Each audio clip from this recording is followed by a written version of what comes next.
예배로의 부름 참여하시겠습니다.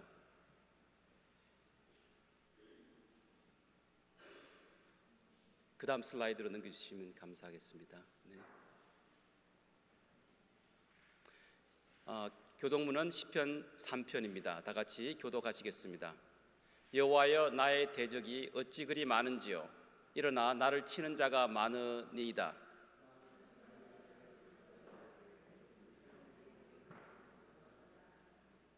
여호와여, 주는 나의 방패시요 나의 영광이시요 나의 머리를 드는 자이시니이다.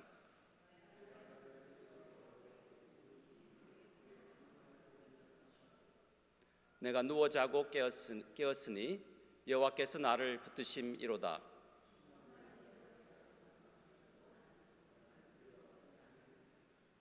여호와여, 일어나소서. 나의 하나님이여, 나를 구원하소서. 주께서 나의 모든 원수의 뺨을 치시며 악인의 의를 꺾으셨나이다.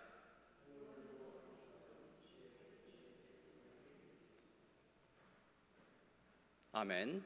다 같이 찬송가 사랑하는 나의 아버지 찬송하시겠습니다. Would you please stand and join us in our hymn of praise? 사랑하는 나의 아버지 찬송하시겠습니다.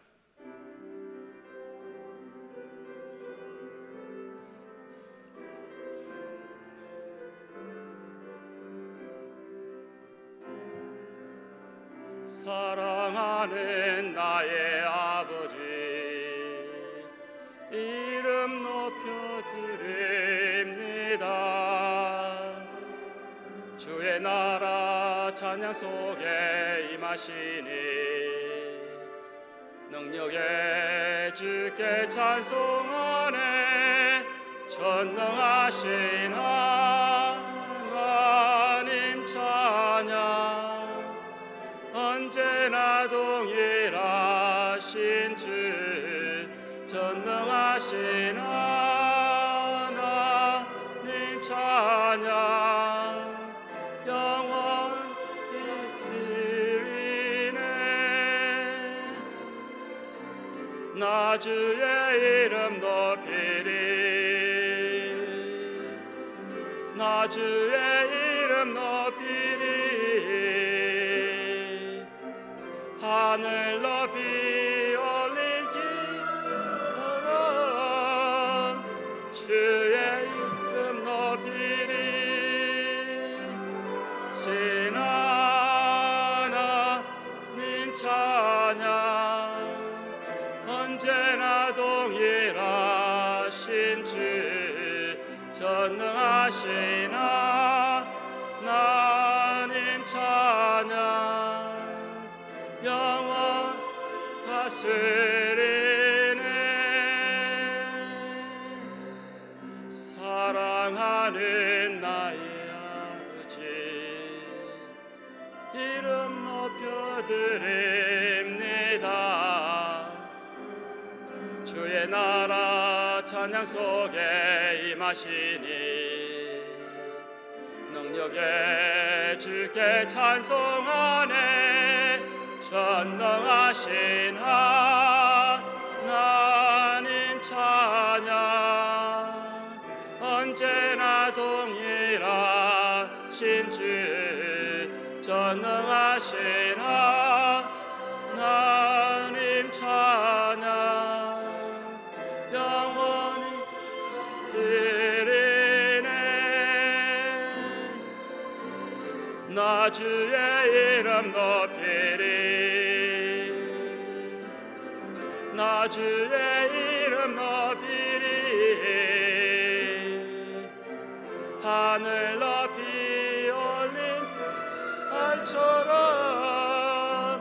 주의 이름 높이리.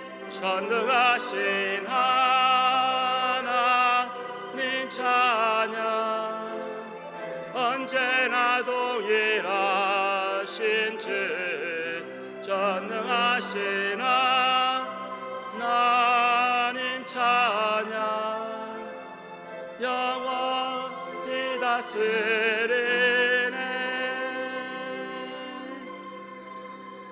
아멘. 자리에 서신 채로 다 같이 사도신경으로 신앙을 고백하기를 원합니다. Remain standing to reaffirm our faith as we recite the Apostles' Creed. 다 같이 사도신경 하시겠습니다. 전능하사 천지를 만드신 하나님 아버지를 내가 믿사오며 그 외아들 우리 주 예수 그리스도를 믿사오니 이는 성령으로 잉태하사 동정녀 마리아에게 나시고 본디오 빌라도에게 고난을 받으사 십자가에 못 박혀 죽으시고 장사한 지 사흘 만에 죽은 자 가운데서 다시 살아나시며 하늘에 오르사 전능하신 하나님 우편에 앉아 계시다가 저리로서 산자와 죽은 자를 심판하러 오시리라. 성령을 믿사오며 거룩한 공회와 성도와 서로 교통하는 것과 죄를 사하여 주신 것과 몸이 다시 사는 것과 영원히 사는 것을 믿사옵나이다. 아멘. 자리에 앉아주시기 바랍니다.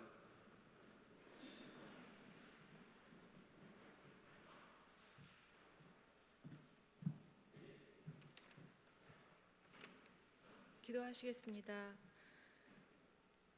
사랑의 하나님, 지난 밤을 저희에게 평안한 잠을 허락하여 주시고 새날을 맞아 주님의 전으로 발걸음을 인도하셔서 예배드리게 하시니 감사합니다. 잠들고 깨어나는 것도 먹고 입는 것도 숨쉬는 것조차도 그 모든 것이 주님의 은혜인데 저희는 은혜가 부족하다 하며 갈구합니다. 일상 속에서 감사의 제목들이 넘쳐나는데도 불평과 불만으로 살아갑니다. 형제와 이웃을 사랑하기는커녕 정죄하고 질투합니다. 빛과 소금으로 살아가라 하셨는데 그러지 못했습니다. 하나님, 저희를 불쌍히 여겨주시고 저희의 죄를 용서하여 주옵소서. 새해에는 우리 비전 공동체가 이와 같은 옛사람을 버리고 새 마음으로 하나 되어 놀라운 부흥과 성장을 이루어 나가기를 원합니다. 저희 교회는 지금 여러 가지로 어려운 때를 지나고 있습니다. 주님, 우리의 형편을 아시오니 각 사람마다 각 가정마다 간절한 기도의 제목들에 응답하여 주시고 위로와 회복이 일어나고 사랑이 넘쳐나는 귀한 공동체가 되게 하여 주시옵소서. 말씀 없이는 살아갈 수 없습니다. 공동체가 함께하고 있는 성경 통독을 통해 어떤 어려움 속에서도 하나님을 의지하는 믿음의 삶을 살아가게 하옵소서. 비전의 자녀들을 축복하여 주시고 성령의 능력으로 지혜와 명철을 더하여 주시고 다음 세대의 주인공들로 커나가게 도와주시옵소서. 말씀을 전하시는 목사님께 함께하여 주셔서 그 말씀에 주님의 권능을 더하시고 그 말씀으로 온 성도가 하나 되게 하시고 주님의 나라를 위하여 한마음으로 교회를 세워나가는 우리 모두가 되게 하여 주옵소서. 아버지의 마음으로 온 마음을 다해 사역하시는 담임 목사님을 축복하여 주시고 아름다운 영적 공동체를 세워나가게 하옵소서. 하나님, 오늘 이 예배에 임재하여 주셔서 홀로 영광 받으실 줄 믿사오며 예수님의 이름으로 기도드렸습니다. 아멘.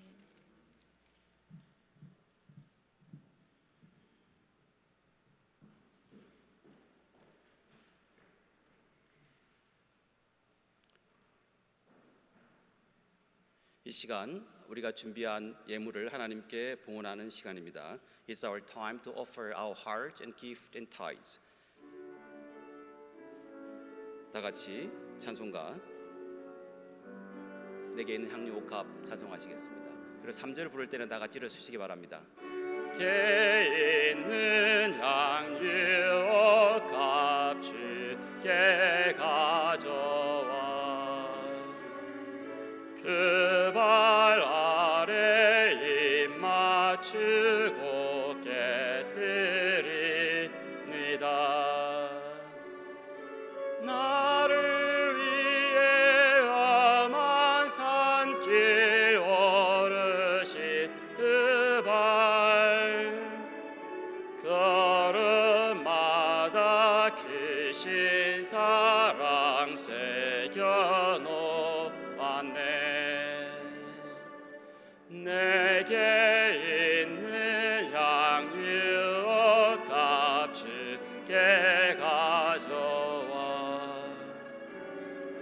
그 발 위에 입 맞추고 깨뜨립니다. 나를 위해 십자가에 오르신 그 발 흘린 피로 나의 죄를 대속하셨네. 내게 있는 향유 옥합 다 일어나시기 바랍니다. 더 좋아 그 발 아래 입 맞추고 곁들입니다. 주님 다시 땅 위에 임하실 그때 주의 크신 사랑으로 날 받아주는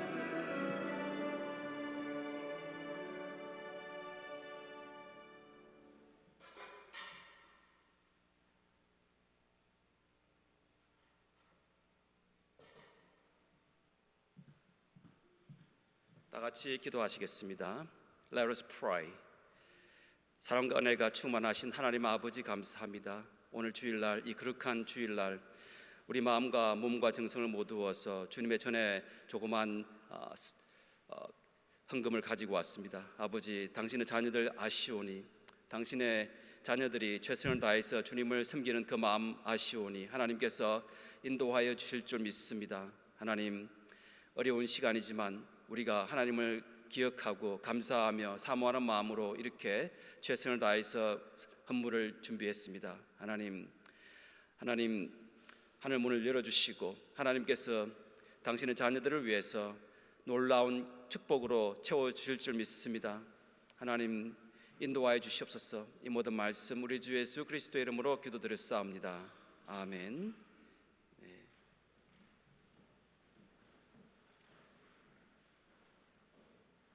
자리에 앉으시기 바랍니다. Please be seated.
이 시간 하나님의 말씀을 봉독하는 시간을 갖기를 원합니다. 자리에 일어서셔서 하나님의 말씀 다 같이 봉독하시겠습니다.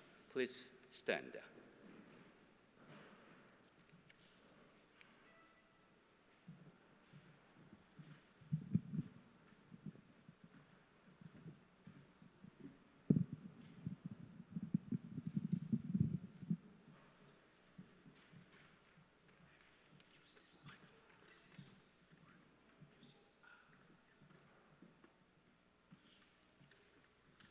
오늘의 말씀은 사사기 6장 1절에서 8절과 24절입니다.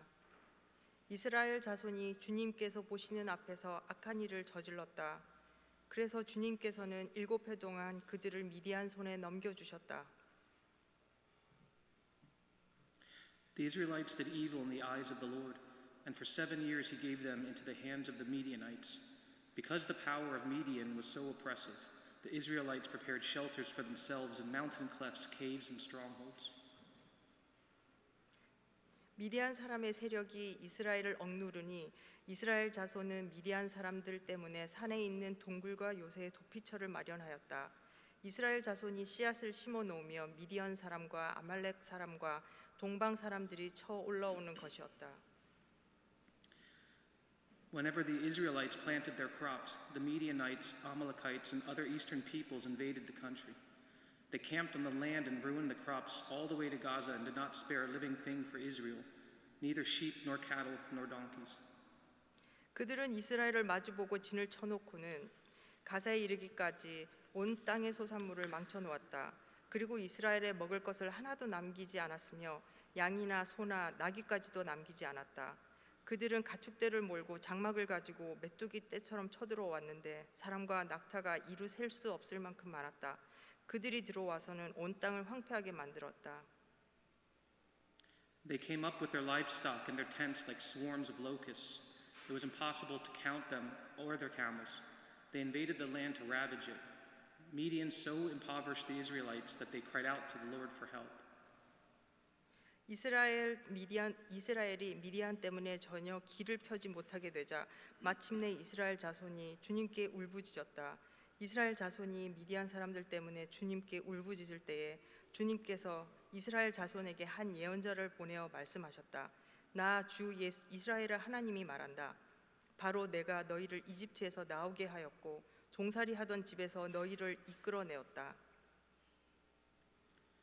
When the Israelites cried out to the Lord because of Midian, he sent them a prophet who said, "This is what the Lord, the God of Israel says. I brought you up out of Egypt, out of the land of slavery." So Gideon built an altar to the Lord there and called it "The Lord is Peace." 기드온은 거기에서 주님께 제단을 쌓아 바치고는 그 제단을 여호와 살로미로이라고 불렀다. 하나님의 말씀입니다. 하나님께 감사드립니다.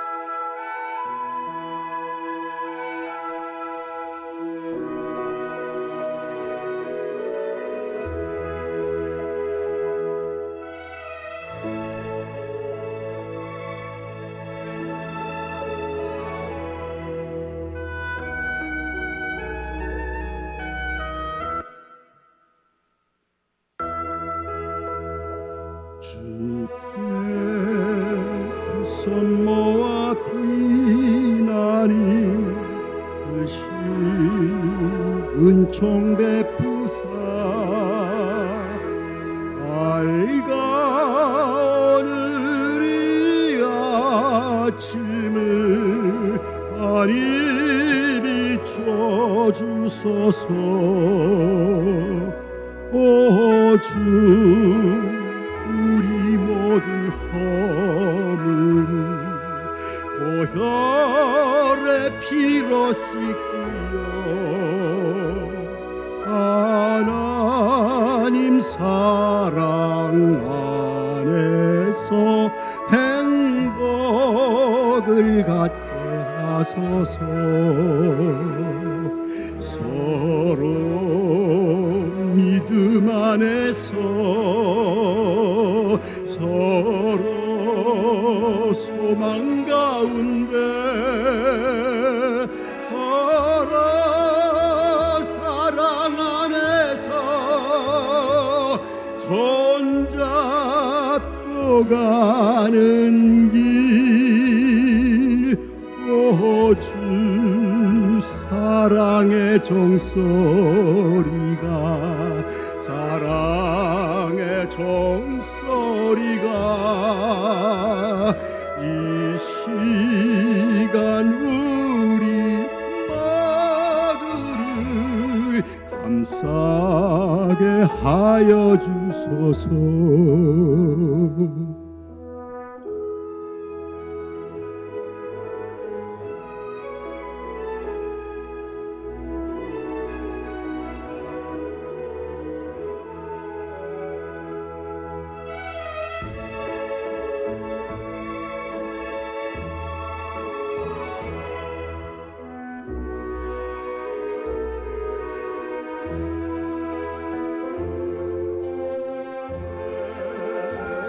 손 모아 비나리 크신 능력 베푸사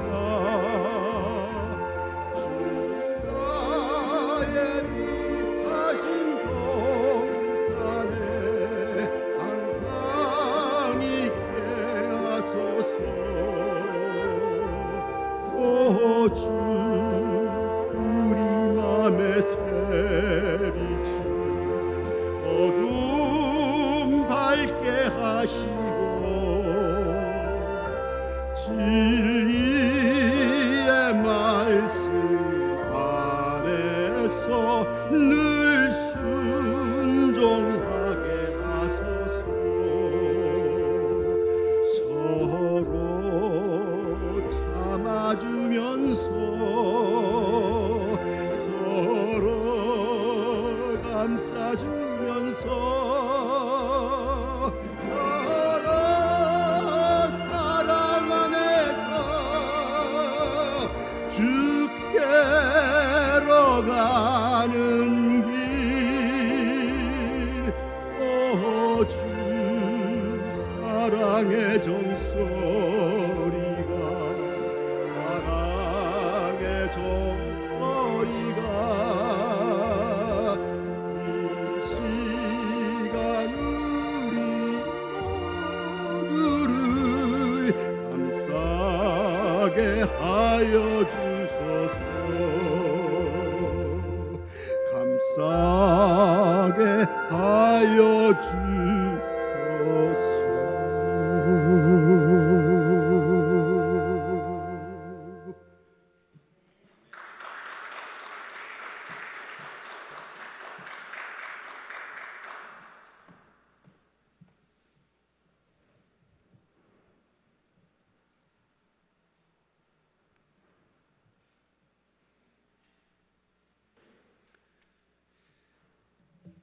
I pray that the Lord open our hearts and minds to hear the message we need this week.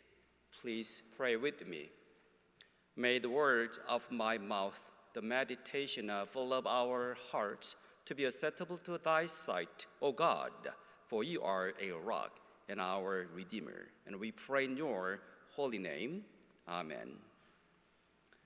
We know God has many different names in the Bible. I started a sermon series on the name of God from last Sunday. And last Sunday, I talked about one of his names, Jehovah Nissi. The Lord is my banner. The Lord is my victory. This morning, I would like to explore another name of the Lord, which is Jehovah Shalom. I would like to share how the Lord got this name from the story of Judge Gideon. Our scripture begins with the story of people who sinned against God. They did evil in the eyes of God. They abandoned the Lord, And this made the Lord turn away from them, and the Lord let them suffer in the hands of their enemies, the Midianites, for 7 years. The Bible says whenever the Israelites planted their crops, their enemies destroyed everything. They took all their food, and there was nothing to eat. After losing everything they had, they cried out to the Lord. That's when the Lord answered their prayers and sent the prophet Gideon to them. In Judges 6th chapter, Gideon met the angel of the Lord and built an altar there. He named it Jehovah Shalom. That's how we find another name of God, Shalom, in the Bible. It was over 10 years ago. I was on my pilgrim journey to the Holy Land. And I asked the people there, what is the most precious word in Hebrew? And all the people I asked said, Shalom. As you all may know, Shalom means peace. Shalom is used as a sign of farewell, meaning go in peace. We can also see how Shalom became a greeting in 1 Samuel 16th chapter, when Samuel came to Bethlehem to anoint David as king. The elders approached him asking, do you come in Shalom now? And Samuel answered, yes, in Shalom. But Hebrew scholars say that this word Shalom can mean something much more than the peace. Shalom does not simply mean a state of peace without war. Shalom can also be a place where God is with you. So Gideon built an altar when he met the angel of the Lord and named it Jehovah Shalom. This was the place he met the Lord our God, the one who gave him Shalom. The Bible says Gideon gathered people to follow him. There 32,000 people came. And yet God tells Gideon to send them back because there were too many. The Bible says the army of Midian, Amalek, and the people of the east were like a swarm of locusts. Some Bible commentaries say there may have been around 135,000 people. This was a huge number, more than 4 times the size of Gideon's army. But God says 32,000 were too many. In the end, 22,000 of the people returned, and now 10,000 remained. But the Lord said to Gideon, there are still too many. Bring them down to the spring, and I will test them to see people I will go with you and who will not. In the end, only 300 people remained. God promised to save Israel with 300 people. Israel's army was not 32,000 or even 10,000, but only 300. 300 people were left. We need to meditate on this part. Why did God insist on small number of soldiers? We surely know that when we have more people, the chance of winning is much higher. We feel more confident when there are more people on our side. But why? Why did God use only 300 people? This is because the Lord wants us to be humble before the Lord. Let us read verse 2 that's on screen now. The Lord said, Judges 7:2, the Lord said to Gideon, you have too many men. I cannot let you win. Or your army will say, my own strength has saved me. When Gideon first gathered the people, there were 32,000. As so many people gathered, Gideon's shoulders were full of confidence. If Israel were to win the war with this many people, they would have thought they did it all. They didn't need God's help. And God knew this would happen. God saw how Israel might have become arrogant and proud. The Bible makes it abundantly clear that God doesn't like arrogance. This is because in Psalms 10:4, that's in the Bible, on screen. That's on screen. In his pride, the wicked man does not seek the Lord. When they have arrogance, when they have pride, people do not seek the Lord. In the heart of arrogance, God is not there. And yet, no matter how much we try to understand the power of God, 300 people just seems like too little before 135,000. In our minds, even 32,000 is not enough. How can we fight this great number of enemies with just 300? This is not just what Gideon thought in the beginning, but what we thought of too. Do you think this makes sense? 300 against 135,000? I hear people say, we can't do this. This is impossible. If they had a cannon or machine guns, they might have won.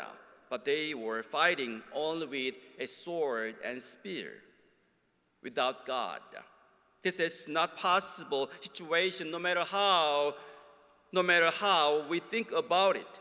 No matter how strong they are, they would have lost. But why? Why did God do this?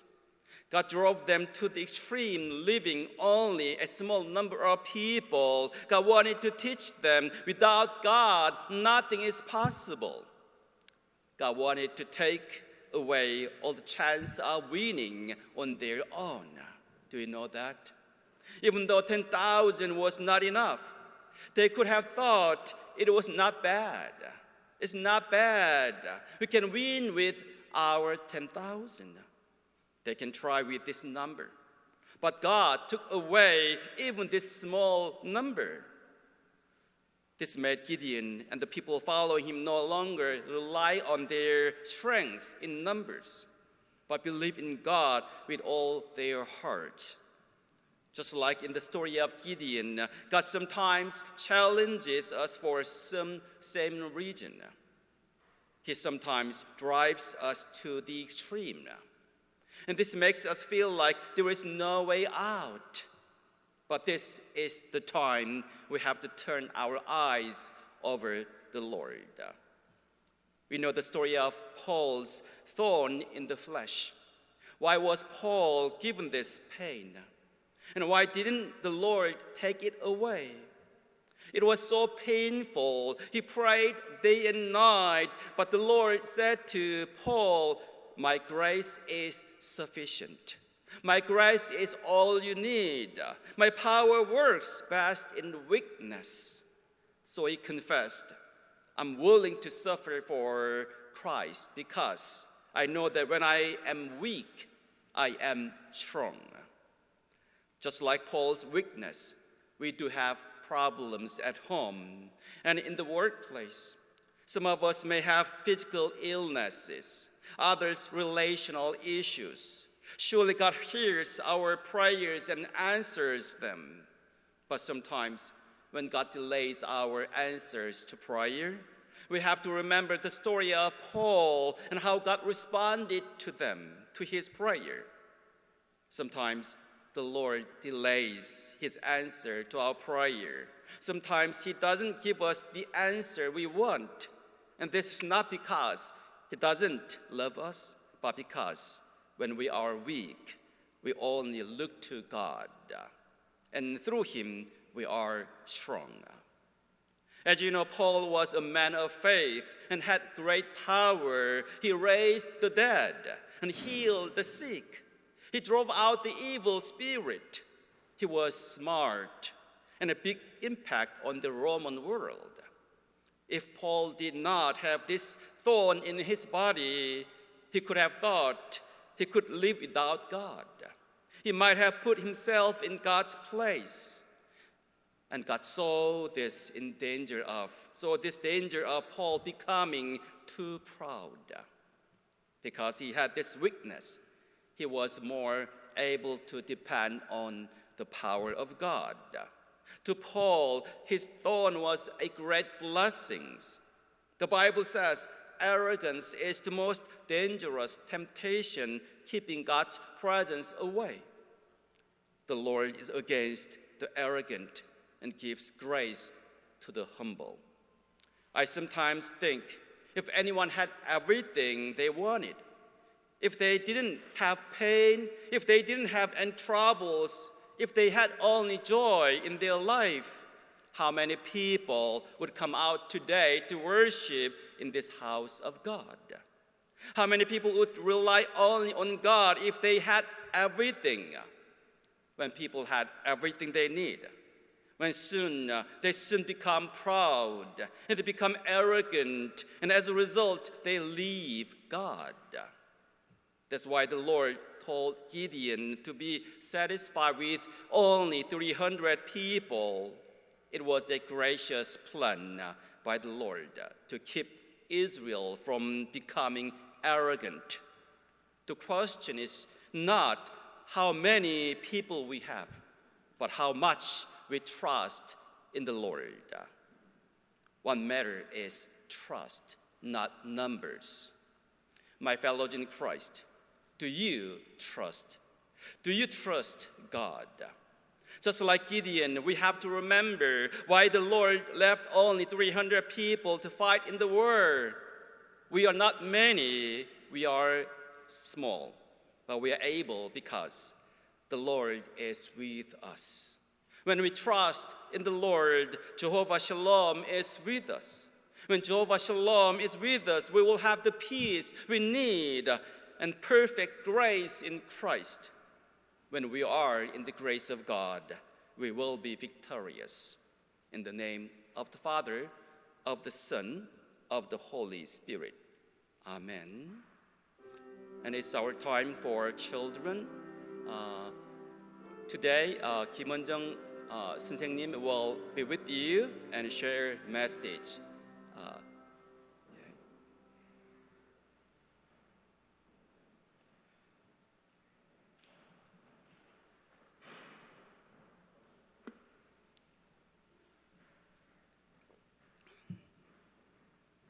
오늘은 2023년 두 번째 주일입니다. 오늘 하나님이 주시는 말씀으로 오늘 우리에게 필요한 꼭 말씀으로 우리의 마음을 채워주실 줄 믿습니다. 오늘도 하나님의 또 다른 이름에 대해서 묵상하기를 원합니다. 지난주는 하나님의 첫 번째 이름인 여호와 니시, 하나님은 나의 승리의 깃발, 하나님은 반드시 우리를 승리로 이끌으시는 분이라는 제목으로 말씀을 나누었습니다. 오늘은 하나님의 또 다른 이름인 여호와 샬롬이라는 제목으로 하나님의 은혜를 나누고자 합니다.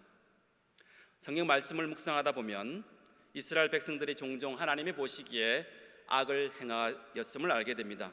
이로 인해서 하나님께서 진노하셨고 그래서 다른 민족으로 하여금 이스라엘을 징계하셨음을 우리가 알게 됩니다. 하지만 이스라엘 백성들은 자기의 잘못을 곧 깨닫게 되었고 하나님께 회개하고 하나님의 구원이 이들에게 임하였음을 우리가 계속적으로 이러한 일들이 순환적으로 일어났음을 우리가 성경을 통해서 알게 됩니다. 오늘 본문 말씀도 이스라엘 백성들이 하나님이 보시기에 악을 행했다고 성경은 기록하고 있습니다.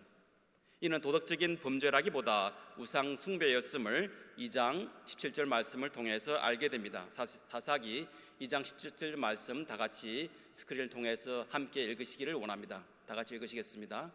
그들이 그 사사들에게도 순종하지 아니하고 오히려 다른 신들을 따라가 음행하며 그들에게 절하고 여호와의 명령을 순종하던 그들의 조상들이 행하던 길에서 속히 치우쳐 떠나서 그와 같이 행하지 아니하였더라. 오늘 말씀을 통해서 하나님께서 왜 이스라엘 백성들에게 진노하신 이유를 우리가 알게 됩니다. 그들은 강력한 지도자인 사사들이 살아있을 동안에는 우상 숭배에 멀어졌지만 사사의 치리 기간이 끝나고 나서 또다시 우상 숭배에 빠졌던 그러한 모습을 우리가 보게 되었습니다. 우상 숭배란 것은 무엇을 이야기합니까? 우상 숭배란 것은 하나님을 경배하는 대신에 인간의 마음이 자리 잡고 있는 것을 이야기하고 있습니다. 하나님을 숭배하는 하나님을 경배하는 그 마음 가운데 그 자리에 인간의 마음이 자리하고 있는 것을 우리가 우상 숭배라고 이야기를 합니다. 우리의 마음과 생각과 감정을 지배하는 것이 있다면 그 모든 어떠한 것들이 우상 숭배가 될 수 있음을 우리가 알게 됩니다. 창세기 22장 말씀을 보면 어느 날 하나님이 아브라함에게 찾아오셔서 아들 이삭을 모리아산에 가서 하나님께 제물로 바치라고 명령을 하시게 되었습니다. 아브라함에게 있어서 이삭은 얼마나 소중한 존재였습니까? 아브라함이 노력을 하고 또 노력을 했지만 얻을 수 없는 아들이었습니다. 하지만 그 가운데 하나님께서 준비하신 아들이 이삭이었습니다. 아브라함이 100세에 낳았던 하나밖에 없었던 아들이 이삭입니다. 그런데 하나님은 아들을 하나님께 번제물로 바치라고 요구하신 것입니다. 아버지가 아들을 사랑하는 것이 죄입니까? 아니면 우상 숭배입니까? 아닙니다. 하지만 하나님보다 자식이 더 소중하게 느껴진다면 자식도 우상 숭배가 될 수 있는 것입니다. 왜 하나님께서 이런 무리한 요구를 아브라함에게 하셨을까라는 생각을 우리가 하게 됩니다. 하지만 중요한 사실은 하나님은 아브라함에게 있어서 하나님이 어떠한 분이신가를 알고 싶었던 것이었습니다. 하나님이 미디안이라는 주변 국가에게 군대를 보내어서 이스라엘 민족을 치게 하셨던 이유가 하나님을 멀리하고 다른 신을 따라가서 그들을 경배했다는 이유 때문이었습니다. 그 결과 이스라엘 민족이 7년이라는 기간 동안 미디안과 전쟁을 치르게 되었습니다. 사사기 6장 1절 말씀을 통해서 보면 그 정도가 더 심해지고 있음을 우리가 알게 됩니다. 미디안은 아말렉과 동맹을 맺고 이스라엘을 더욱 심하게 약탈을 하게 되었습니다. 이스라엘 땅에 있는 모든 육축들을 빼앗아 가게 되었고 농사를 지으면 곡식도 모조리 빼앗아 갔다고 성경은 기록하고 있습니다. 그래서 어떤 사람들은 산으로 도망을 가게 되었고 굴을 파서 숨어서 살기도 했다고 성경은 기록하고 있습니다. 하지만 뒤늦게 이스라엘 백성들은 자기의 잘못을 깨닫게 되었고 하나님께 회개하기 시작했습니다. 하나님께서는 이스라엘 민족들이 기도를 들어주셨습니다. 하지만 여전히 이들은 하나님이 왜 화가 나셨는지에 대해서 그 원인을 알지 못했습니다. 그래서 기드온조차 이런 질문을 하고 있는 것을 오늘 말씀을 통해서 알게 됩니다. 6장 13절 말씀이 스크린에 있습니다. 기드온이 하나님께 이렇게 질문을 하게 됩니다. 다 같이 읽기를 원합니다. 기드온이 그에게 되물었다. 주여, 여호와께서 우리와 함께 계시면 어찌하여 이 모든 일이 우리에게 일어났나이까? 또 우리 주 조상들이 일찍이 우리에게 이르기를 여호와께서 우리를 애굽에게 돌아오시게 하신 것이 아니냐 한 그 모든 이적이 어디 있나이까?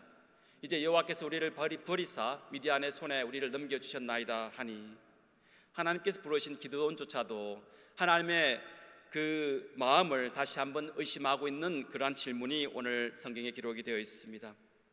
주님의 천사가 기드온을 찾아왔을 때 기드온이 한 질문은 우리에게 중요한 점을 시사해 주고 있습니다. 왜냐하면 기드온이 한 질문은 우리가 해왔던 질문과 별반 다르지 않기 때문입니다. 그의 질문은 이렇게 시작됩니다. 주님께서 우리와 함께 계신다고 하셨는데 주님과 함께 계신다면 어떻게 우리가 이 모든 어려움을 겪고 있는가라는 질문입니다. 성경에서는 주님께서 놀라운 기적을 일으키셔서 하나님을 믿는 백성들을 이집트에서 구원해 내셨다고 했는데 그 모든 기적이 어디 있냐고 기드온이 하나님께 반문하고 있는 것입니다.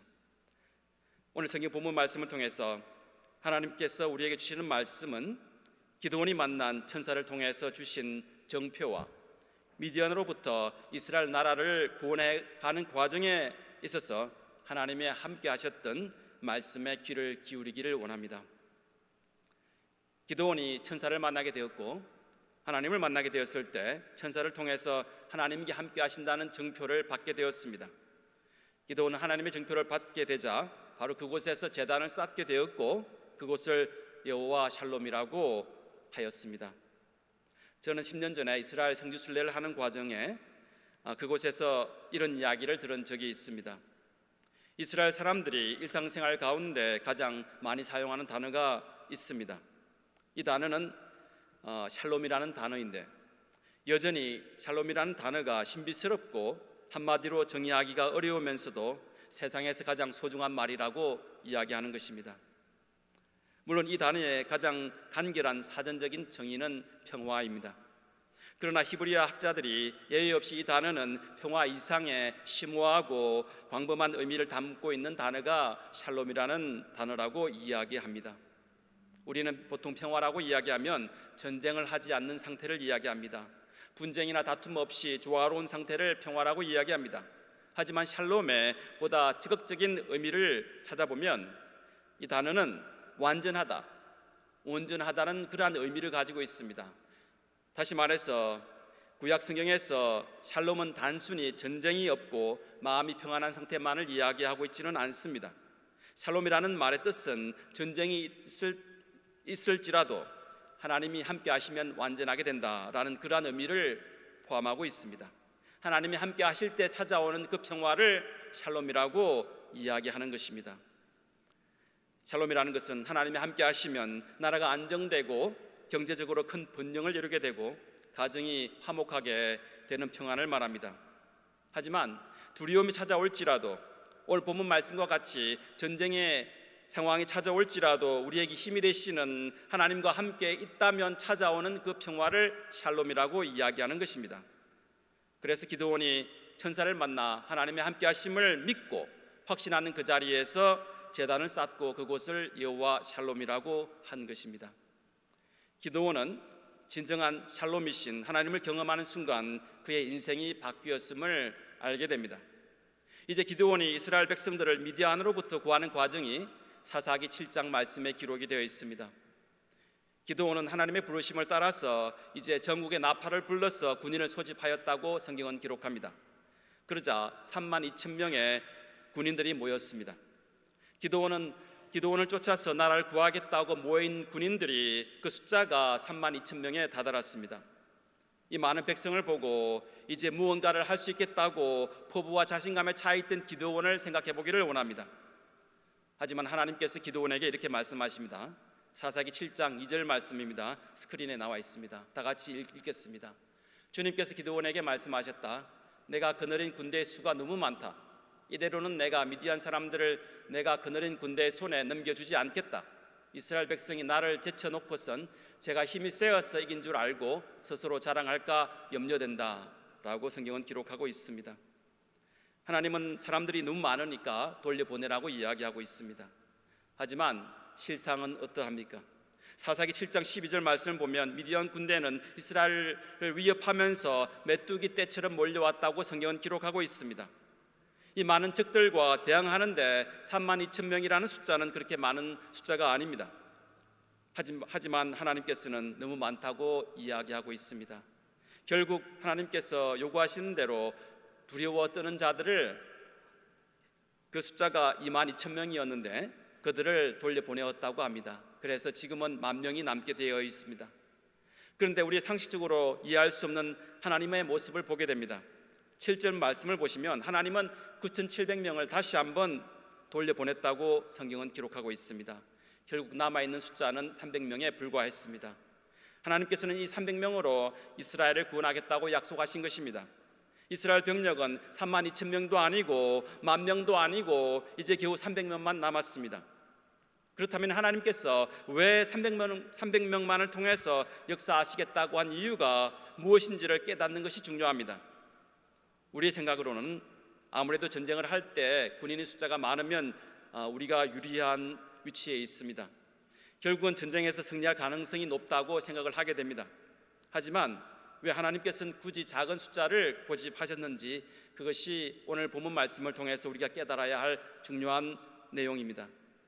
그 이유는 먼저 이스라엘 백성들이 자만하지 않도록 하려고 하신 것입니다. 다시 스크린을 보여주시겠습니까? 사사기 7장 2절 말씀을 보면 여호와께서 기드온에게 이르시되 너를 따라온 백성의 수가 너무나도 많아서 이후에 이스라엘 사람들이 자기들의 힘으로 싸움에서 이겼다고 자랑하는 것을 걱정하시게 됩니다. 기드온의 사람들이 모이자 32,000명이나 되는 장정들이 모이게 되었습니다. 이렇게 많은 사람들이 모이게 되었을 때 기드온의 마음 가운데 어느 정도 자신감에 차 있게 되었습니다. 이런 상태에서 전쟁을 하게 된다면 기드온은 자신의 실력을 과대평가하게 되고 백성들 또한 승리감에 도취되어서 하나님을 망각할 수가 있다는 것을 하나님께서는 미리 아셨던 것입니다. 하나님은 이스라엘이 오만하고 교만해질 가능성을 보셨습니다. 전쟁에서 승리를 거두었다고 해서 하나님의 도우심을 망각하게 된다면 이는 이스라엘이 또다시 망하는 길임을 아셨기 때문에 하나님께서 이렇게 300명만 남겨두신 것입니다. 오늘 말씀을 통해서 깨닫게 되는 중요한 사실은 하나님께서 가장 미워하는 죄는 교만인 것을 우리가 알게 됩니다. 그렇지만 아무리 이스라엘로 자만하지 않게 하려고 한다 해도 300명이라는 숫자는 너무나도 적은 인원입니다. 메뚜기 대처럼 많은 미디안 군대와 싸워서 이길 성산이 없는 숫자입니다. 어떤 성사학자는 아마도 그 미디안의 숫자가 13만 5천 명 정도 되었다고 추정하고 있기도 합니다. 한번 생각해 보기를 원합니다. 300명 대 13만 5천 명입니다. 다시 말해서 계산을 해보면 한 명당 450명을 상대해야 되는 엄청난 숫자적 열세를 이야기하고 있습니다. 요즘같이 기관총이나 미사일 같은 대량 살상 무기가 있다면 몰라도 그 당시에는 오로지 칼과 창만 가지고 싸우던 그러한 때임을 우리가 알게 됩니다. 그렇다면 어떻게 300명이라는 숫자로 13만 5천 명을 이길 수 있을까라는 그러한 생각을 하게 됩니다. 그리고 300명의 병사로 전쟁터에 나가는 군사들의 심정이 어떠했을까라는 그러한 생각을 해보기를 원합니다. 미디안의 대군 앞에 선 기드온의 심경 또한 우리가 짐작할 수 있습니다. 어느 누가 보아도 이길 수 없는 전쟁입니다. 하나님이 이렇게 하시는 이유가 무엇입니까? 먼저 스스로 할 수 없는 줄 알고 하나님만 의지하라고 하는 것입니다. 승리의 결과가 나타났을 때 하나님께만 영광을 돌리고 하나님만을 자랑하기를 원하셨던 것입니다. 하나님께서 우리를 구원하시고 부르신 이유도 마찬가지입니다. 우리들 가운데 가득 자만이 가득 차 있고 우리의 의와 교만이 가득 차 있다면 우리들은 하나님께 감사함이 없을 것입니다. 그러나 우리에게 아무것도 가진 것이 없음에도 불구하고 우리를 구원하신 분은 하나님이신 것입니다. 이제 남아있는 300명의 군사를 가지고 전쟁에 참여한다는 것은 기드온의 입장에서는 자신의 능력이나 자신의 군대를 더 이상 의지할 수 없음을 이야기하고 있는 것입니다. 전적으로 하나님의 도우심을 간구할 수밖에 없는 그러한 상황으로 하나님께서는 기드온을 몰아가셨습니다. 주님께서 도와주시지 않으면 전쟁에서 패배할 수밖에 없기 때문에 기도하지 않을 수가 없었습니다. 하나님은 이 겸손한 마음을 기드온에 요구하셨습니다. 하나님 때로는 똑같은 이유 때문에 우리 자신을 의지하지 말고 하나님만을 바라보게 하게끔 그러한 상황으로 몰아가실 때가 있음을 우리가 깨닫게 됩니다. 우리 힘으로는 도저히 해결할 수 없는 그러한 절박한 상황에 놓여질 때가 있음을 우리가 고백하게 됩니다. 우리가 각자 가지고 있는 문제가 있습니다. 일터에서 직장에서 부딪히는 문제가 있습니다. 이로 인해서 스트레스로 잠을 못 이루기도 합니다. 어떤 이는 육체적인 질병과 싸우기도 합니다. 어떤 이는 자녀들의 진로를 두고 걱정하고 있습니다. 어떤 이는 남편 때문에, 어떤 이는 아내 때문에 가정에 문제가 있어서 이로 인해 고민거리를 안고 살아가는 것이 사실입니다.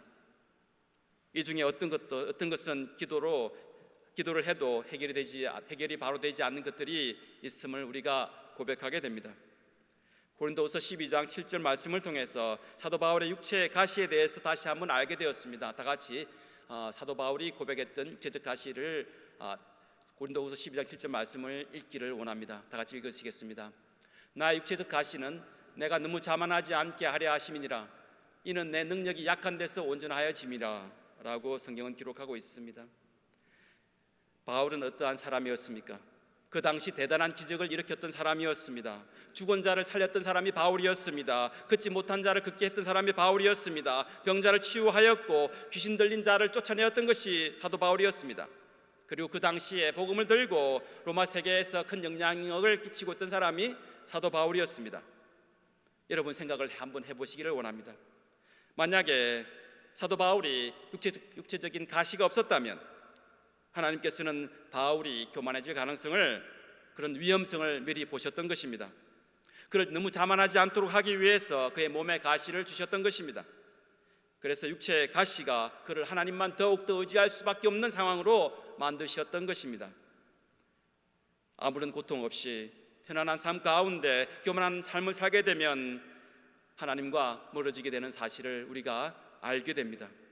그래서 때로는 사람들이 누리는 편안함이 오히려 우리의 영혼에 해가 됨을 우리가 알게 됩니다.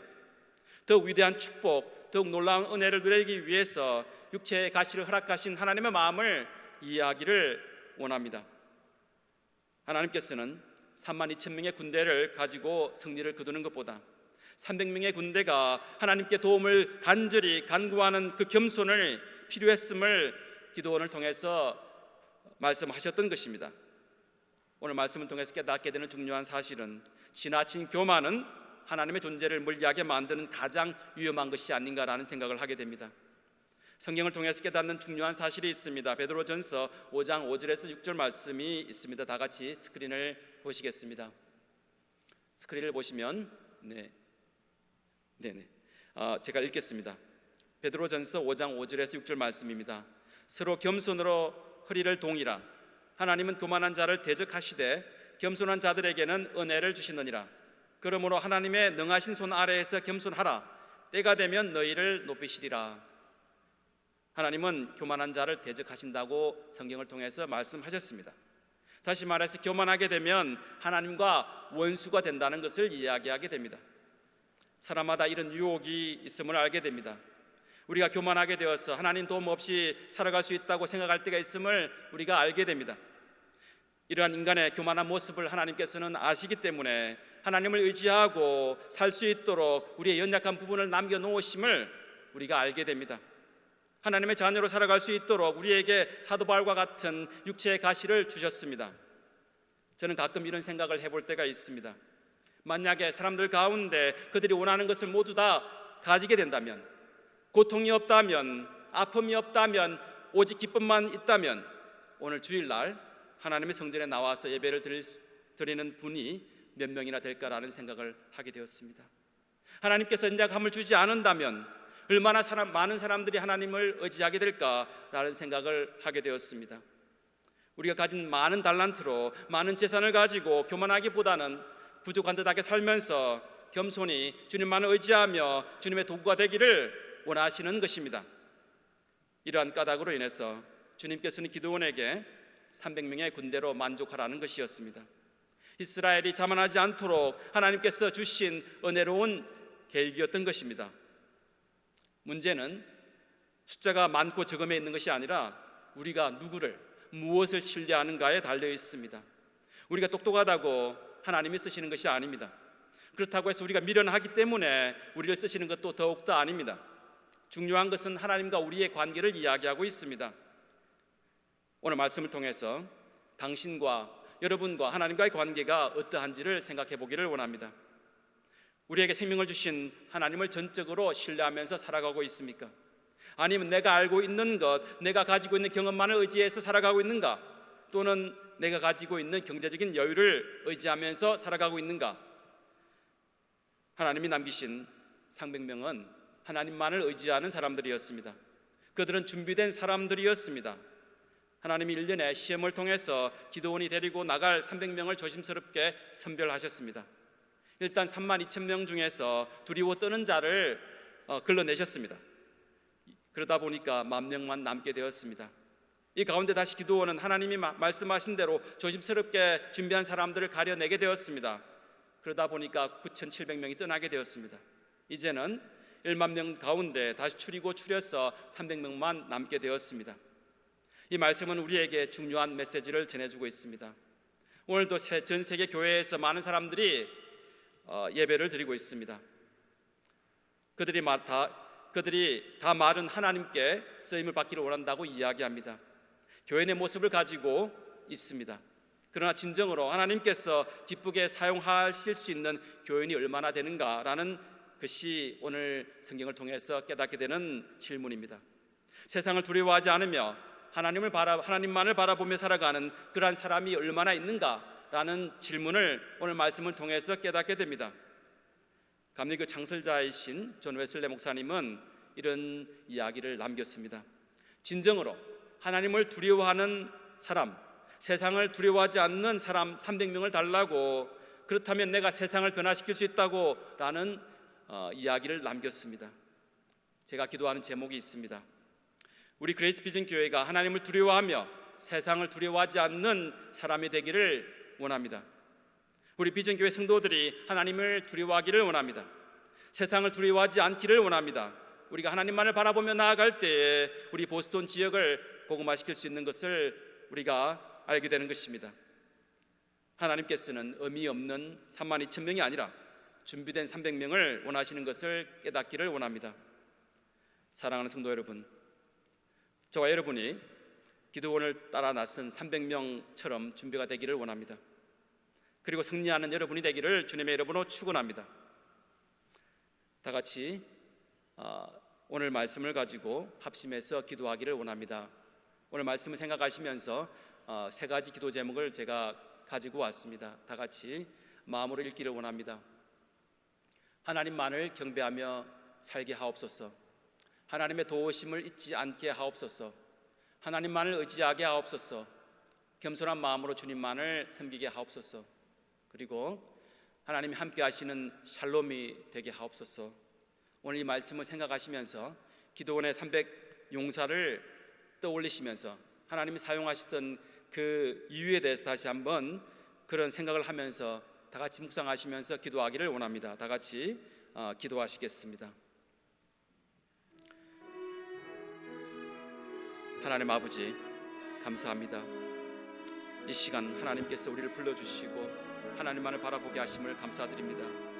하나님, 오늘 기도원을 만나주신 하나님께 이 시간 우리와 함께 하나님이 이 시간 우리와 함께 하실 줄 믿습니다. 하나님 아버지, 기도원에게 300명 용사를 허락하시고 그들을 통해서 하나님의 놀라운 능력을 보여주신 것처럼 우리 비전교회를 사용하여 주시옵소서. 우리 비전교회가 하나님만을 바라보기를 원합니다.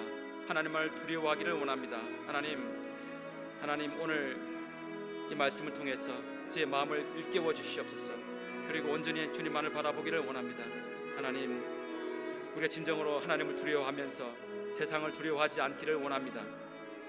우리 그레이스 비전 교회가 하나님만을 바라보는 300명의 용사가 되기를 원합니다. 하나님, 이 보스턴 지역이 이 지역 가운데 하나님께서 우리 비전 교회를 세워주심을 다시 한번 깨닫게 되었습니다. 이 비전 교회를 통해서 하나님 놀라운 역사가 일어나기를 원합니다. 하나님께 의미 없는 32,000명이 아니라 준비된 우리 비전 교회가 되기를 원합니다. 하나님, 우리가 새해를 준비하면서 하나님 놀라운 은혜와 사랑을 더욱더 깨닫게 하여 주시옵소서. 우리 비전 교회가 복음을 전파하는 사명을 감당하기를 원합니다. 하나님 아버지, 인도하여 주시옵소서. 아버지 인도하여 주시옵소서. 아버지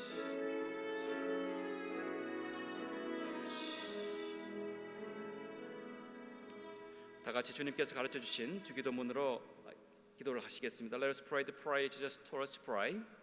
Our Father, 하늘에 계신 우리 아버지여, 이름이 그리스도의 여김을 받으시오며 나라의 임하옵시며 뜻이 하늘에서 이루어진 것 같이 땅에서도 이루어지리이다.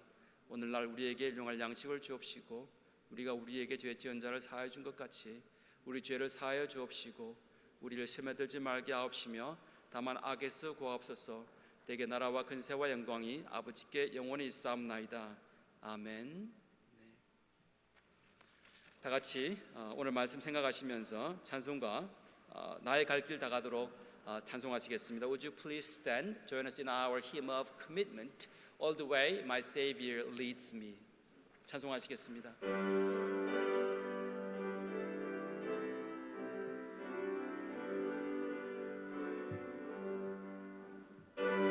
갈 길 다가도록 예수의 구하시니 내 주 안에 있는 긍휼 어찌 심하리요. 믿음으로 사는 자는 하늘 위로 받겠네. 무슨 일을 만나든지 만사형통하리라. 무슨 일을 만나든지 만사 영통하리라. 나의 갈 길 다가도록 예수 인도하시니 어려운 일 당한 때도 족하는 해주시네. 나는 심히 고단하고 영혼 매우 가라나 나의 앞에 반석에서 샘물 나게 하시네. 나의 앞에 반석에서 샘물 나게 하시네. 알기 다가도록 예수 인도하시니 그의 사랑 어찌 큰지 말로 알 수 없도다. 성령 감화 받은 영혼 하늘 날아갈 때에 영영 부를 나의 찬송 예수 인도하셨네. 부를 나의 찬송 예수 인도하셨네.